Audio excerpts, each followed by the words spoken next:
Congratulations to ET Travel World and thanks to them for the virtual summit they are arranging on 22nd July. I am happy to talk about Uttarakhand tourism. 22 जुलाई को आप एक virtual summit organise कर रहे हैं। इसमें हम लोगों को अपने उत्तराखंड के टूरिज्म के बारे में बताने का मौका मिल रहा है। कोविड-19 से सारा टूरिज्म प्रभावित हो गया है।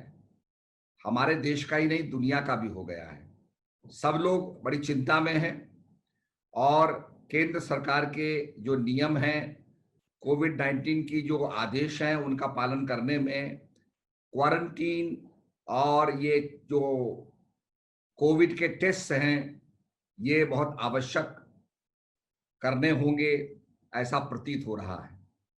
हमने माननीय मुख्यमंत्री जी से कहा है कि आप 3 दिन का क्वारंटीन करें और इसमें टेस्ट भी रख लें, तो इससे हमारा टूरिज्म जो है यहाँ पर थोड़ा गतिमान होगा। 4 धाम खुल गए हैं। 4 धाम की यात्रा हमारी फिर से शुरू हो गई है। अभी वो केवल मात्र उत्तराखंड के लिए है, परंतु बाद में जाकर के जो अन्य राज्यों के ग्रीन जोन हैं, उनसे भी हम इसको प्रारंभ कर देंगे और इसके अंदर डिस्टेंसिंग रखनी होगी। जब यात्रा शुरू होती है तो लोग हरिद्वार आते हैं, ऋषिकेश आते हैं, श्रीनगर जाते हैं, उसके बाद रुद्रप्रयाग, केदारनाथ के लिए रुद्रप्रयाग से आपके ऊखीमठ और आपके गुप्तकाशी चले जाते हैं और बद्रीनाथ की यात्रा के लिए वो लोग आगे गौचर हो गया, कर्णप्रयाग हो गया, इस प्रकार से आगे बढ़ते हैं। हर स्थान की कैरिंग कैपेसिटी है, हम उसका इवैल्यूएशन कर रहे हैं कैरिंग कैपेसिटी का, और उस कैरिंग कैपेसिटी के मुताबिक वहां उतने लोग ठहर पाएंगे, क्योंकि इसमें भीड़ भाड़ अलाउड नहीं है।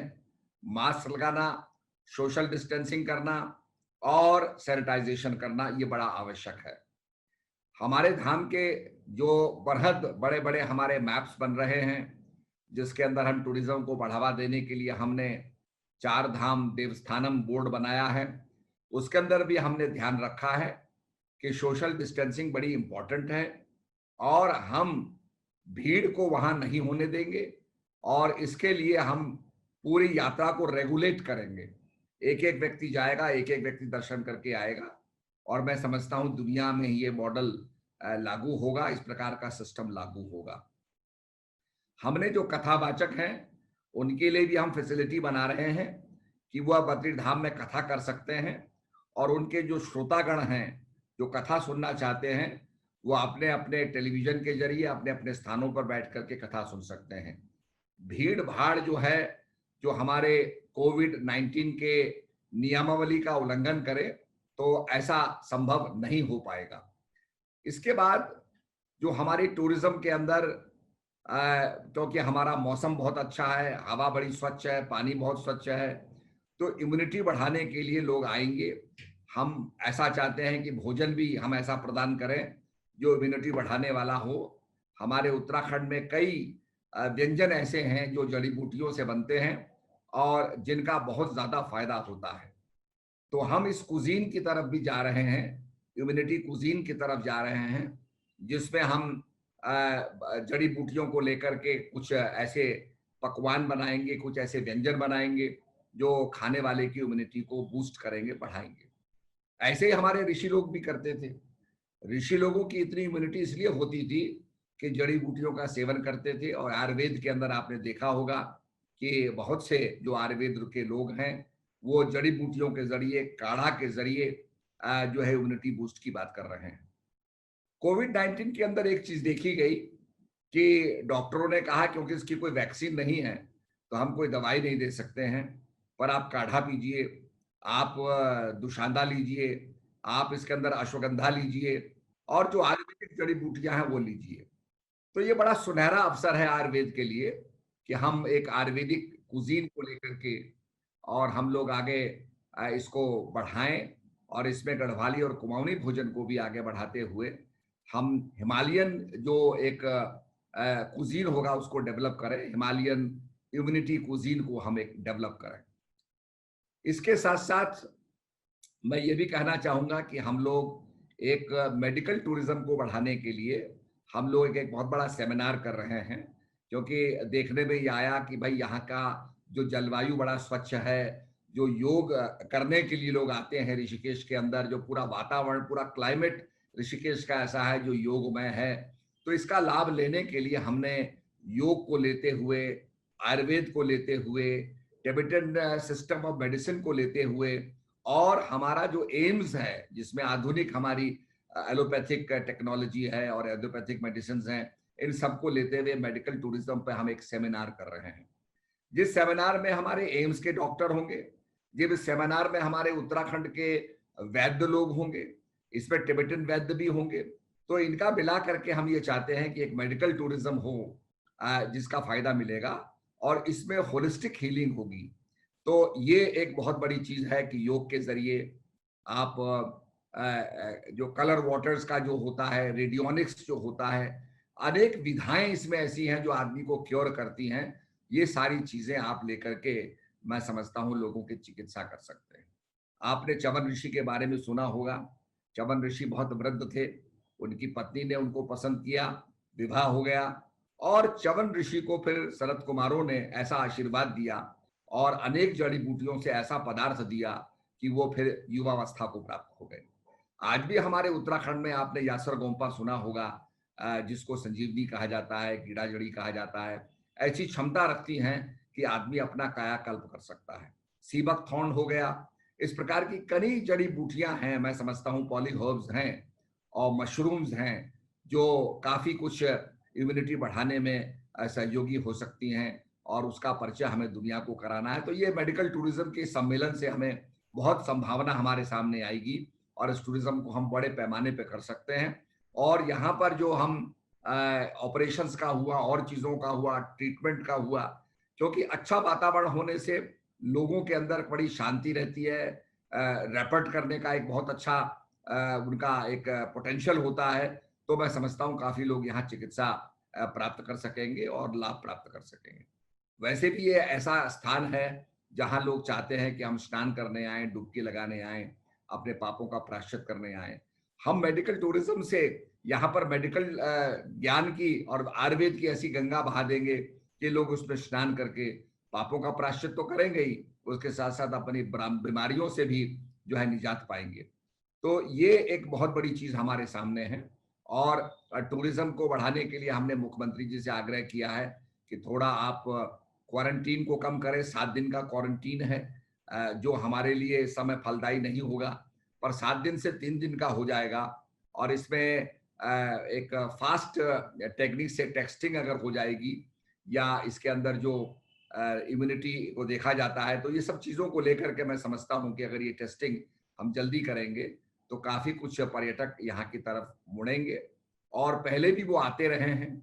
और यहाँ पर चाहे रिवर राफ्टिंग हो, चाहे बंजी जंपिंग हो, चाहे ट्रैकिंग हो, बहुत से यहाँ पर विकल्प हैं जिनमें आप अपने परिवार के साथ रह करके और प्रकृति का आनंद ले सकते हैं। तो मैं समझता हूँ कि धार्मिक टूरिज्म तो है ही।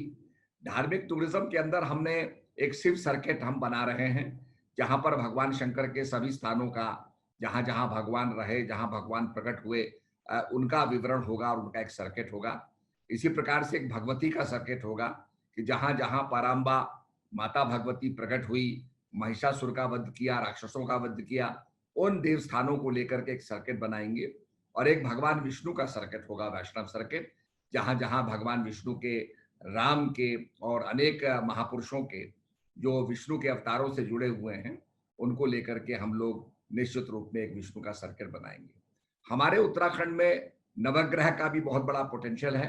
यहाँ पर बृहस्पति गुरु का एक प्राचीन मंदिर है, बुद्ध का मंदिर है, और राहु का मंदिर है। इस प्रकार के बड़े प्राचीन मंदिर हैं। आपको सुन के आश्चर्य होगा कि ये स्थान जहाँ पांडवों का निवास रहा, यहाँ पर दुर्योधन का मंदिर भी है और कर्ण का मंदिर भी है। महाभारत के जो पात्र रहे हैं, वहां पर इनका मंदिर भी यहाँ पर है। तो ये भी देखने को मिलेगा। महाभारत काल के कई अवशेष जिनके बारे में आपने टेलीविजन पर देखा है, वो आपको यहाँ देखने को मिल सकते हैं। जिस सुरंग से पांडव लोग भागे थे लक्षाग्रह से और बच गए थे, वो सुरंग आज भी मौजूद है। तो वो हमारे पर्यटकों के लिए निश्चित रूप में बड़ी दर्शनीय होगी। इसके साथ साथ यहाँ पर हमारे उत्तराखंड के अंदर ऐसे बहुत से ट्रैकर्स रहे हैं। आज हमने पंडित नैन सिंह रावत जी को याद किया, जो यहाँ से लेकर के काठमांडू गए और काठमांडू के बाद लासा गए। जो हमारी सर्वे ऑफ इंडिया है, उनके साथ काफ़ी उनको सहयोग था और उन्होंने ब्रह्मपुत्र तिब्बत से निकलती है इसकी खोज की। और जब वो काठमांडू से और लासा की लंबाई नाप रहे थे कि कितना दूर है, तो ये हुआ कि साहब घोड़े पे बैठ के आप लंबाई को नाप नहीं सकते हैं, कैसे नापेंगे? तो उन्होंने अपने पैरों पे रस्सी बांधी और वो रस्सी जो थी 33 इंच की रस्सी थी। वो व्यक्ति उस रस्सी को बांधे हुए सारे रास्ते चला। 2000 कदम रखने के बाद 1 मील होता था। इस प्रकार से उस व्यक्ति ने उस जमाने में, उस अन्वेषक ने, एक्सप्लोरर ने उस जमाने के अंदर ये सब कुछ संभव किया, जो बड़ा आज विस्मयकारी है। आज उनके ऊपर हम बॉलीवुड को एक स्टोरी देने वाले हैं कि जैसे 7 इयर्स इन टिबेट एक स्टोरी बनाई गई, इस प्रकार से पंडित नैन सिंह रावत जी पे भी आप स्टोरी बनाइए। गूगल ने उनके नाम का डूडल बनाया। ये हमारे उत्तराखंड के लिए बड़े गौरव की बात है कि उत्तराखंड का एक व्यक्ति जिसने टेक्नोमिकल आर्क के अंदर सम्मिलित होकर के काम किया, जिसने लासा की दूरी को खोजा और अनेक स्थानों को खोजा जिसमें सोने की खानें हैं तिब्बत के अंदर, गरतोक के अंदर मंडी है, काफी चीजों को उसने खोजा। तो ऐसे व्यक्ति के ऊपर एक चलचित्र बने तो ये अपने आप में बहुत ही विस्मयकारी होगा और ज्ञानवर्धक होगा। तो टूरिज्म को लेकर के हमने जो है मेडिकल टूरिज्म और हमारा एडवेंचर टूरिज्म, जिसमें काफी साहसिक पोटेंशियल हमारे उत्तराखंड के अंदर है टूरिज्म का। और इसके साथ साथ हम चाहते हैं कि यहाँ पर हमारे कुछ ऐसे खाने हैं, कुछ ऐसे मकान हैं जो हॉन्टेड हैं, तो इसको हॉन्टेड टूरिज्म, हॉरर टूरिज्म को भी हम डेवलप करेंगे। तो आगे जाकर के आप इसका आनंद ले सकेंगे। फॉरेन कंट्री के अंदर, डिज्नीलैंड के अंदर आप देखेंगे हॉरर हाउस है, जहाँ लोग जाकर के डरते हैं। तो ये एक लोगों को एक्सपीरियंस देने के लिए हम यहाँ पर हॉन्टेड या हॉरर टूरिज्म को भी यहाँ पर डेवलप करेंगे। तो काफी कुछ है यहाँ पर उत्तराखंड के अंदर। निश्चित रूप में केंद्रीय मंत्री जी का सहयोग चाहिए, उनका हम लोग परामर्श करते रहते हैं और मैं सभी को धन्यवाद दूंगा और खास के कोरोना वॉरियर्स को धन्यवाद दूंगा जो जी जान से जुटे हुए हैं। क्योंकि आजकल मंदिर बंद हैं पर भगवान डॉक्टर के रूप में अस्पतालों के अंदर आ गए हैं, लोगों की चिकित्सा कर रहे हैं। सारे कोरोना वॉरियर्स को, डॉक्टर्स को, नर्सिस को और इससे जुड़े हुए जो लोग हैं सबको मैं सलाम करता हूं। और निश्चित रूप में हम सब मिल करके लड़ेंगे तो कोरोना से विजय प्राप्त करेंगे।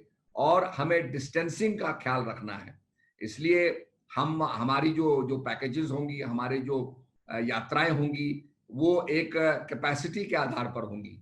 तो हमने ये सब चीज़ें देखी हैं और ये सब चीज़ें हमने सोची हैं। कैरिंग कैपेसिटी के बारे में भी हमारा ध्यान है। तो निश्चित रूप में आप सबका सहयोग मिलेगा तो हम काफ़ी कुछ यहाँ पर टूरिज्म को गति दे पाएंगे। धन्यवाद।